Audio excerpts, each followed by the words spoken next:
네, 오늘 저희가 살펴볼 성경은 바로 남유다가 멸망하기 직전 하나님께서 선지자를 보내시죠. 그 선지자 중에 오늘 우리는 스바냐라고 하는 선지자를 만나게 될 겁니다. 이 스바냐라고 하는 뜻은 하나님께서 숨겨주신다라고 하는 뜻이 있습니다.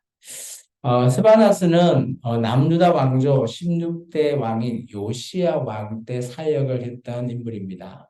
요시야 왕이라고 하면 하나님께서 좋게 평가하고 또 종교개혁을 통해서 하나님의 마음에 흡족하게 했던 왕이죠. 그때 하나님께서 선지자를 보내셨어요. 앞날을 예측하고 요시야의 아들들이 나라를 멸망하게 만들기 때문에 이 스바나라고 하는 선지자를 보내서 오늘 그들에게 메시지를 선포하는 그 메시지입니다. 오늘 그 메시지가 어떤 메시지냐? 오늘 하나님의 진노, 그들의 진노로 멸망당하지만 그래도 하나님은 숨겨줄 자를 숨겨주신다라는 겁니다. 하나님의 멸망과 또 하나님의 구원하심이 함께 존재하는 선지자의 말씀입니다. 오늘 이 선지자의 말씀을 우리가 한번 볼까 합니다. 오늘 우리가 스바냐서는 첫 번째 두 가지의 키워드를 우리가 살펴볼 수 있습니다. 첫 번째는 잘 아는 요시야 왕 때 하나님께서 진멸의 심판을 선포하시죠. 남유다가 멸망당할 거다라는 걸 선포하는 거죠. 그리고 요시야도 기억하지 못한 이 남유다의 백성들, 지도자들의 부패가 어떤지를 스바나스를 통해서 보여주고 있습니다. 우리 빨갛게 되어 있는 글을 같이 한번 읽어볼까요? 같이 읽습니다. 진멸을 부르는 부패 속에서 숨겨주실 만한 사람을 찾으셔서 다음을 준비하시는 하나님이시다. 하나님의 이 계획 속에서 정말 멸망당할 수밖에 없는 그 속에 부패의 악의 그런 상징 속에서 하나님께서 그래도 숨겨주시고 남은 자를 통해서 또 다른 계획을 준비하시는 하나님을 우리가 보실 수 있습니다. 구약에 이런 말씀을 오늘 우리 지금 교회 시대가 바로 그렇게 숨겨주고 남은 자가 바로 교회라고 저는 생각합니다. 앞으로 이 교회가 없어지면 그날이 바로 주님이 재림하실 그날이 되기 때문이죠. 그래서 우리가 이 구약 성경을 통해서 하나님의 이런 계획하심을 지금 우리가 그 예표적인 그런 성격으로 우리가 볼 수 있다라고 저는 생각합니다. 그래서 스바나 속에서 남은 자, 순경을 얻는 자, 숨겨주는 자 이런 자들 표현이 계속 나와요. 그런 자가 어떤 자다? 지금 우리 교회에서 말하고 있는 구원받은 자라고 말하고 있죠. 그런 자만이 하나님께서 의인이라고 칭해 주시는 거죠. 그게 바로 저와 여러분이 되기를 주의 이름으로 축원합니다. 스바나는 세 장밖에 없어요.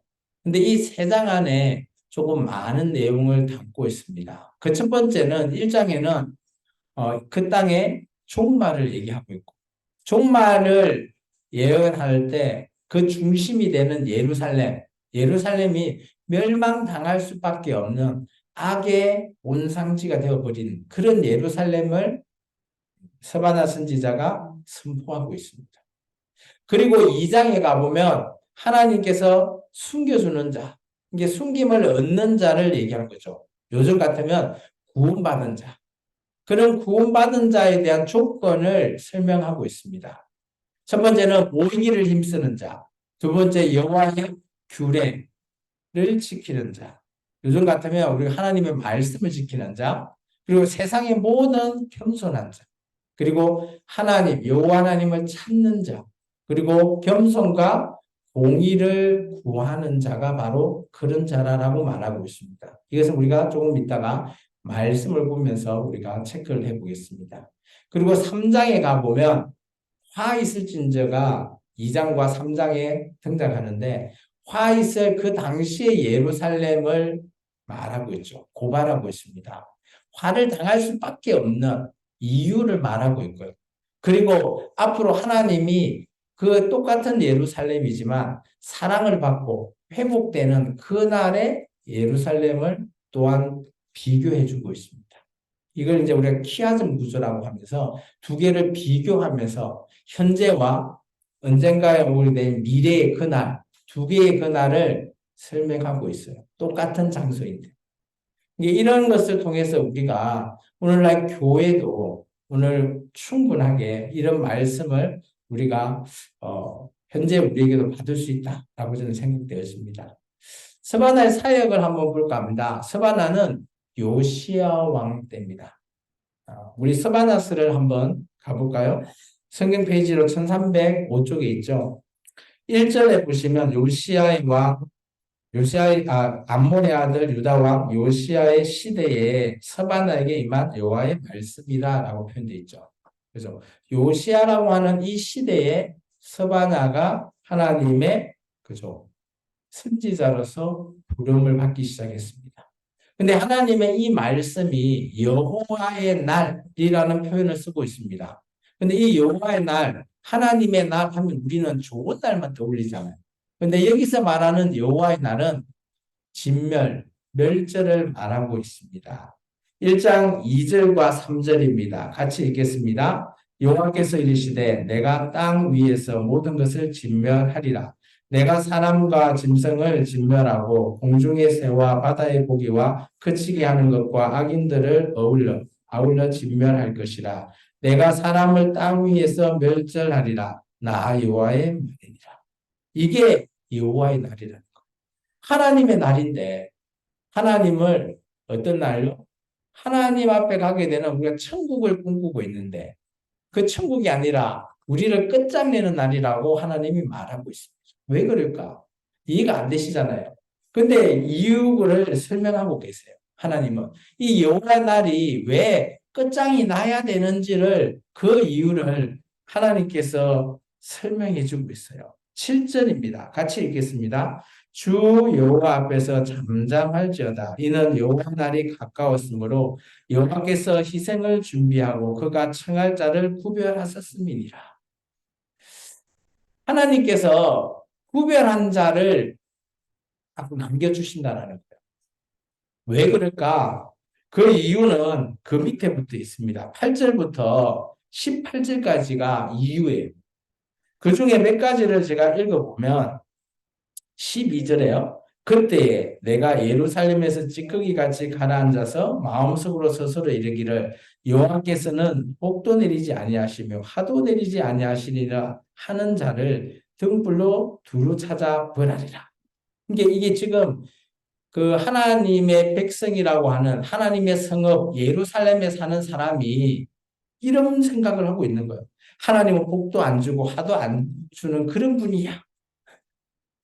이게 하나님을 믿는 백성이 사는 성읍이 하나님을 믿지 않는다라는 거예요. 그리고 또 몇 가지를 더 보면 15절에 보면 그날은 분노한 날이 되고 그죠? 황폐와 패망의 날이고 캄캄하고 어둠의 날이고 구름과 흑암의 날이 될 거라고 얘기하고 있습니다. 그런데 이런 것들을 자세히 보니까 실제적으로 그 백성들이 그죠? 주민들이 왜 이렇게 힘들게 그 원인이 뭐냐라고 보면 말 그대로 지도자의 문제들 그리고 하나님의 백성이 올바른 길을 가지 못하고 있는 거예요. 그러다 보니까 하나님께서 이 백성이 멸절할 수밖에 없다라는 거예요. 17절을 같이 한번 읽어볼까요? 내가 사람들에게 고난을 내려 맹인같이 행하게 하려니 이는 그들이 나 여호와께 범죄하였습니다. 또 그들의 피는 쏟아져서 티끌같이 되며 그들의 살은 분토같이 될지라. 그들이 하나님 앞에 범죄하고 있는데 그게 범죄하고 있는지도 알지 못하는 거예요. 그래서 하나님께서 18절에 보시면 그죠? 여호와께서 여호와의 질투의 불이 그들에게 삼켜진다라고 합니다. 하나님께서 불을 통해서 살라버리겠다라는 거예요. 그러면 이렇게 끝장내버리면 끝이지 않겠나라고 생각하는데 하나님은 그렇지 않아요. 2장에 가보면 정반대의 부분을 소개합니다. 숨겨주는 자, 남은 자, 그리고 구원받은 자를 소개하고 있어요. 우리 2장 1절부터 우리 3절까지 읽겠습니다. 수치를 모르는 백성아 모일지어다 모일지어다. 명령이 시행되는 날에 겨같이 지나가기 전 여호와의 진노가 너에게 내리기 전 여호와의 분노의 날이 너에게 이르기 전에 그리할지어다. 여호와의 규례를 지키는 세상의 모든 겸손한 자들아 너희는 여호와를 찾으며 공의와 겸손을 구하라. 너희는 혹시 여호와의 분노의 날에 숨김을 얻으리라. 아멘. 이게 1절에서 3절은 모여라는 거예요. 이 당시는 성전이 있으니까 성전에라도 모여라. 모여서 하나님 앞에 하나님의 규례를 지키고 하나님 앞에 그죠? 공의와 겸손을 구하라라고 말합니다. 그러면 이 말을 하는 이유가 당시 이스라엘 백성은 여호와의 성전을 찾지 않는 거죠. 알고 봤더니 그죠? 산당에 가서 우상을 숭배하고 있네요. 뭐 에스겔서나 이런 걸 보면 성전 앞에서도 하나님을 섬기는 게 아니라 태양신을 섬기고 막 그런 짓거리를 하고 있는 거예요. 그러다 보니까 하나님께서 그래도 제대로 모여서 하나님의 뜻대로 규례를 지키는 자 그런 자가 내가 숨겨주겠다라는 거예요. 이 숨겨주는 장소가 어딘 줄 아십니까? 바로 살아남는 자 바벨론 땅입니다. 바벨론 땅으로 내가 숨겨주겠다라는 그렇다면 예레미야의 말씀과 일맥상통하죠. 예레미야의 메시지가 뭔가요? 우리가 바벨론에게 포로로 잡혀가야 산다라는 거예요. 바벨론한테 항복해야 산다라는 거예요. 그런데 이스라엘 민족은 자존심이 강해서 항복하지 않죠. 그러다 보니까 많은 자들이 예루살렘에서 정말 이 스바나의 예언처럼 쑥대밭이 되어버립니다. 하나님의 진멸, 멸절이 그대로 성취되어 버려요. 그래도 바벨론 포로로 잡혀간 자, 그런 자가 예레미야서 마지막 끝에 보면 4,700명이라 그러거든요. 그런 자만이 오늘 숨김을 얻는 자가 되는 거예요. 우리 같으면 구원받은 자에 해당되는 거예요. 내가 예수 믿고 구원받은 자, 예수를 믿었는데 다 구원받나? 아니다라고 말합니다. 하나님의 백성이지만 다 구원받았습니까? 아니라는 거죠. 그렇기 때문에 우리의 구원도, 그죠? 우리가 예수 믿었다고 다 구원받는 게 아니에요. 이 땅에서 주님 오시기 전까지 우리가 성화의 과정을 통해서 우리가 구원에 이르러야지 정말 내가 한번 예수 믿었다고 나는 구원받았어. 이렇게 자신만만할 수 있는 자가 우리는 아니라는 겁니다. 이런 자를 가르쳐서 우리 9절 보면 7절 볼까요? 그 지경은 유다의 족속 남은 자에게 돌아갈지다. 이게 남은 자라는 표현이 나옵니다. 9절 볼까요? 9절 하반절에 보면 내 백성의 남은 자들이 그들을 노락하며 나의 남은 백성이 그것을 기업으로 얻을 것이다. 이때가 언젠가 하면 나중에 회복될 때 그때 남은 자. 그죠? 왜냐하면 이 모압이나 암몬이 멸망당한 이후에 나중에 이들이 되돌아갔을 때 이들이 그 기업을 도로 얻는다라는 것을 말하고 있습니다. 놀라운 것은 이들이 멸망하는 이유가 10절 하반절분에 이렇게 되어 있습니다. 만군의 여호와의 백성에게 대하여 교만하여졌다. 그죠? 그리고 이방 나라는 11절에 보면 이방의 모든 해변의 사람들이 각기 자기 저수에서 여호와께 경배하리라. 이거는 나중에 언젠가는 그날에 이런 일이 있을 거라는 거죠. 그러면서 오늘 3장에 가보시면 그죠? 화 있을진저 2장 우리가 보시면 2장 5절에 보시면 화 있을진저가 한번 선포가 됩니다. 해변 주변 거래조 속에게 화 있을진저. 이건 이방 나라에 대한 화 있을진저고요. 3절 1절에 보면 폐역하고 들어온 곳, 포악한 그 성읍이 화 있을진저. 이 성읍이 어딘가요? 바로 예루살렘이죠. 화 있을진저가 두 번 선포가 되는데 한 번은 이방 나라, 한 번은 예루살렘을 가리키고 있습니다. 근데 놀라운 거는 이들이 잘못한 이유가 여기 자세히 나옵니다. 우리 3절부터 4절까지 같이 한번 읽어볼까요? 3장 3절 4절입니다.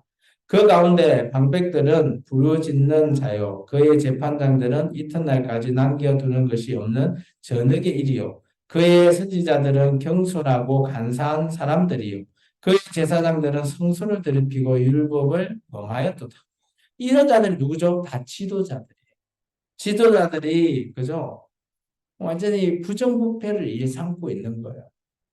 그러면 오늘날 우리나라의 사법기관, 입법기관, 행정기관들이 공명정대하지 않다면 부정부패의 온상이 된다면 우리나라 또한 그래서 화이슬진저에 해당된다라고 저는 생각합니다. 근데 우리나라가 아직까지는 그래도 공명정대한 것 같죠. 어쨌든 간에 하나님께서 이런 자 때문에 화이슬전제가 선포되었습니다. 그런데 이것은 이 당시고 언젠가 하나님께서 그날의 예루살렘을 얘기하고 있습니다. 그것이 바로 14절부터 20절까지입니다. 자, 여기서 이제 우리가 중간에 한번 14절만 한번 읽어볼까요? 3장 14절입니다. 시온에 따라 노래할지어다. 이스라엘에 기쁘게 부를지어다. 예루살렘 따라 전심으로 기뻐하며 즐거워할지어다. 왜 기뻐하고 즐거워해야 되냐? 15절입니다. 여호와가 내 형벌을 제거하고 내 원수를 쫓아내었으며 이스라엘 왕 여호와가 내 가운데 계시니 내가 다시는 화를 당할까 두려워하지 아니할 것이다. 이게 하나님께서 우리의 죄를 다 사해 주시고 하나님이 우리와 함께하는 그날이죠. 이 날이 언제일까요? 지금은 아니라고 봅니다. 언젠가는 그날이죠. 아니면 이 날이 우리가 꿈꾸는 그 천국일 수 있죠. 우리가 하나님이 가운데 계신다라고 하잖아요. 우리 가운데. 하나님이 우리 가운데 있는 그곳이 이 땅은 아니라고 저는 봅니다. 그래서 이 계시록으로 보면 새 예루살렘 성 뭐 그렇게 볼 수도 있죠. 그날 언젠가는 그날에 이렇게 될 거라는 것을 말하고 있습니다. 그래서 이스라엘 민족에게 마지막 당부 아닌 당부를 하죠. 그게 이제 19절부터 20절인데 아마 그때에 이렇게 될 것이다라는 것을 얘기해요. 그때에 내가 너를 괴롭히게 하는 자들은 내가 보응해주고 그리고 20절에 보면 내가 그때에 그죠? 내가 너의 목전에서 사로잡힘을 네가 돌이킬 때 너에게 참 만민 가운데 명성과 칭찬을 얻게 하겠다라는 것. 그런데 이 서바나가 말하고 있는 이 대상은 누구일까요? 1차 대상은 이스라엘 민족입니다. 그리고 2차는 바로 교회라고 저는 생각되었습니다. 하나님께서 주님의 재림이 있기 전에 이 이스라엘 민족 그리고 또한 오늘 교회 이방인을 포함한 교회에게 오늘 이런 날이 있을 거라고 얘기하죠. 교회가 언젠가는 또 핍박을 받습니다. 이전까지 핍박을 받고 순교를 했던 교회도 있지만 앞으로도 지금 우리 교회는 너무 평안하죠. 근데 앞으로 교회가 또 핍박받고 그죠? 사라질 위기까지 있을 그런 것을 말하고 있습니다. 근데 우리가 지금 있을 이 당시에 예배할 수 있는 이 시간에 우리가 너무 감사하다라고 저는 생각합니다. 오늘 우리가 예배할 수 있고 또 우리가 오늘 이런 시간을 통해서 하나님께 기뻐할 수 있는 이 시간조차도 우리는 감사해야 될 줄 믿습니다. 지금도 전쟁으로 인해서 예배를 드리지 못하는 그런 사람들도 있고요. 예배를 드리고자 하지만 목숨을 내놓고 예배를 드리는 사람도 있고요. 그죠? 그런 사람에 비하면 우리는 얼마나 감사할지 다시 한 번 더 우리가 감사하는 마음으로 예배하는 저와 여러분 되기를 축원합니다. 오늘 제가 이제 한 절로 요약을 해봤습니다. 스바나서에서 하나님의 마음을 어떻게 읽는지 오늘 이 한 절로 한번 정리해봤습니다. 같이 한번 읽어볼까요? 여호와의 진노의 날에 숨겨 주실 자를 찾으시는 하나님의 마음을 읽자. 하나님께서는 그래도 우리를 사랑하시기 때문에 우리 오전 예배처럼 영원히 사랑하시기 때문에 그죠? 숨겨주시는 자, 구원받을 자를 하나님은 찾으신다. 아브라함 때 저 소돔과 고모라의 성에 그죠? 의인 10명이라도 찾으면 그 멸망시키지 않겠다 하셨잖아요. 그처럼 하나님은 그런 숨겨줄 자, 구원받을 자, 의인 한 명이라도 찾으면 하나님께서는 진노하지 않으신다라는 그런 마음을 우리가 읽을 수 있습니다. 그걸 우리가 하지 못하기 때문에 소돔과 고모라가 멸망당하고 남유다가 멸망당하고 정말 하나님의 마음을 제대로 읽지 못하면 교회도 언젠가는 멸망의 길로 간다라고 저는 봅니다.